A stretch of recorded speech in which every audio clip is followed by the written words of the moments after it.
Under surveillance this morning, America's looming debt crisis. The situation is bad, and it's probably going to get worse. The Congressional Budget Office assumptions are actually pretty optimistic. They don't have a recession in their forecast over the next 10 years. They assume that the tax cuts that were enacted in 2017 expired, so that flatters the deficit. So things are probably going to be even worse. So here's the latest. The U.S. debt level is set to be one topic at tonight's CNN presidential debate.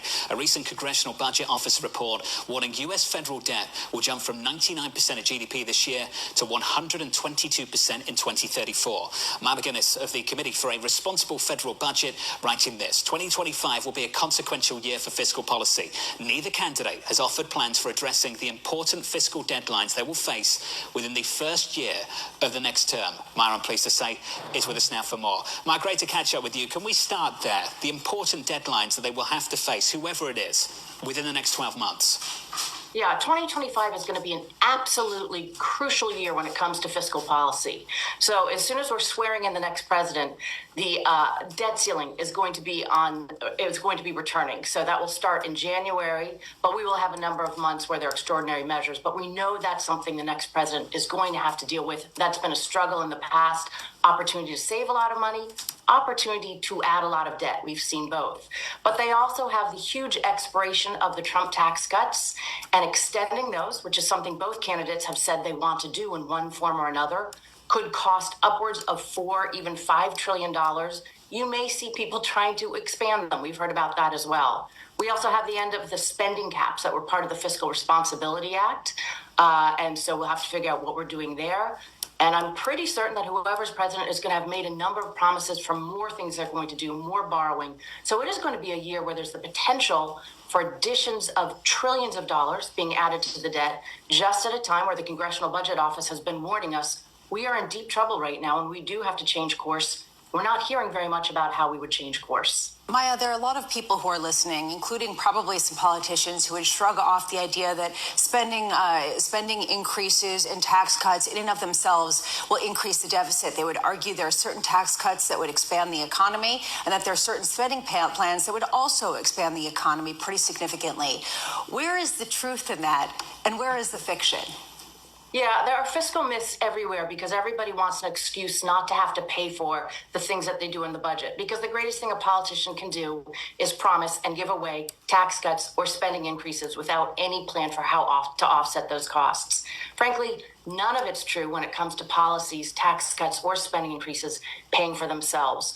The Trump tax cuts appear to have paid for about 20% of their cost. And if you look forward, it looks like from the estimates that are out there, it would cover even less because there have been a lot of ways that there have been workarounds within those tax cuts, and they've ended up draining more from the revenue sources than we might have anticipated. Spending side, it's probably even more difficult to offset the costs. Those aren't the only myths we hear. We hear people saying, don't worry, print money. Right? I hope that inflation is a reminder that that is a very serious misstep. And there are regularly times when people say, look, the deficit doesn't matter. But what we are seeing is that the deficit and our huge debt levels right now has led to slower economic growth, higher inflation, higher interest rates, not being as prepared for the next emergency, recession or otherwise, and probably at this point is a real drag and threat to our national security. So this underpinning of a weak fiscal foundation is hurting the entire rest of the country, and yet you still have politicians, because it's good politics, making promises not to fix it and not to pay for the new things they want, trying to come up with fairy tales for why they shouldn't have to. Maya, you talk about borrowing costs, and some people would say the Fed can fix that. They could just cut rates, and they can cut rates pretty dramatically to offset the deficit, and it could actually de facto decrease the deficit dramatically, at least the borrowing costs that the U.S. will have to pay. How much do you understand different yield levels as being sustainable and completely unsustainable in the near term? Is there sort of a pivot point within the yield space where you say this is going to have alarm bells? That is a great question, because the big question in all this is, what is the timing of when markets would say we're not tolerating this? When might there be a treasury market that didn't go well? When might there be a situation where rates start to not respond? All I can say, we don't know the timing, of course.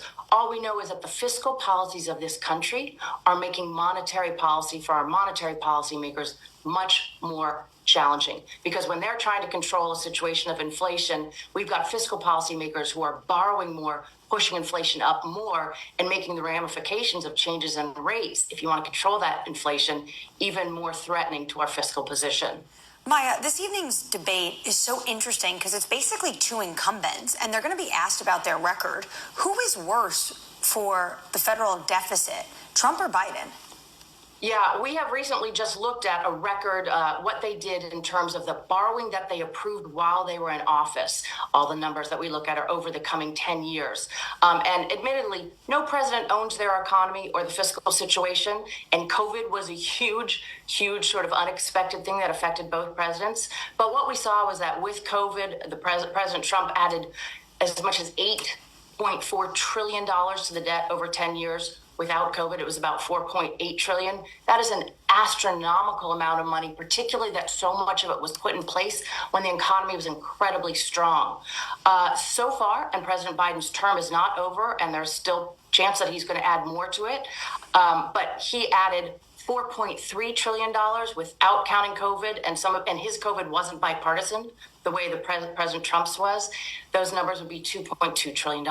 There's a huge takeaway here, and that is that neither of these presidents, when the economy was strong and needed less borrowing, not more, neither of them have heeded that warning. They both have engaged in borrowing when there was no economic reason to do so. And that raises real warning signs for what would happen when either of them were in office in 2025, which, as we just covered, is a huge year for fiscal policies. The other big problem, of course, is entitlements. That's the biggest chunk of this budget and defense. When it comes to entitlements, have you heard anything from either party that they're looking at shoring this up? I was going to say, yeah, I've heard they don't plan to fix it, which is just the biggest, frankly, pander that you could have. Both of them are trying to scare American seniors that the other party would do something to harm their benefits and reassure people that they won't do anything to fix the program by calling it protecting it. To be clear, Social Security and Medicare are both facing insolvency. If we don't make changes in roughly a decade, there will be across-the-board automatic cuts for providers and retirees. This is a terrible policy, and what we need to hear from the candidates is how they would shore up those programs, whether it's looking at retirement ages, means testing, raising revenues. They're hard choices. That's what the budget is, but that's also what leadership is, and we need to hear from them how they would fix entitlements. Be aware of anyone promising not to touch the program, because that is what threatens seniors and all the people who are paying into the program. Maya, you were the perfect guest for this conversation. Thanks for being with us. Maya MacGuineas there of the Committee for a Responsible Federal Budget and a Not-So-Responsible Federal Budget. Maya nailed it. The fact we've been doing this with unemployment south of 4% for the best part of 2 years is pretty shocking. Especially because we haven't been tested by a recession. That ultimately is the real question. If you can't get a fiscal response to some sort of financial downturn, what happens in terms of inflation and the Fed's ability to respond? And how difficult next year is going to be. There's going to be a debt ceiling fight immediately come January 2025. And then, as Senator Warner's calling it, it's basically tax Armageddon next year. There is going to be a massive fight. Regardless who wins, there's going to be some level of these tax cuts continuing, but a massive fight about the corporate tax rate, SALT, and the likes. If you get a blue wave or a red wave, the first place I'll be looking is the Treasury market, without a doubt. Coming up in the next hour of Bloomberg Surveillance, TPW's Jay Pulaski, Henrietta Trey's Aveda Partners, Deputy Assistant to the President, Amos Hochstein, and Joanne Feeney of Advisors Capital Management. All of that and more from New York. This is Bloomberg.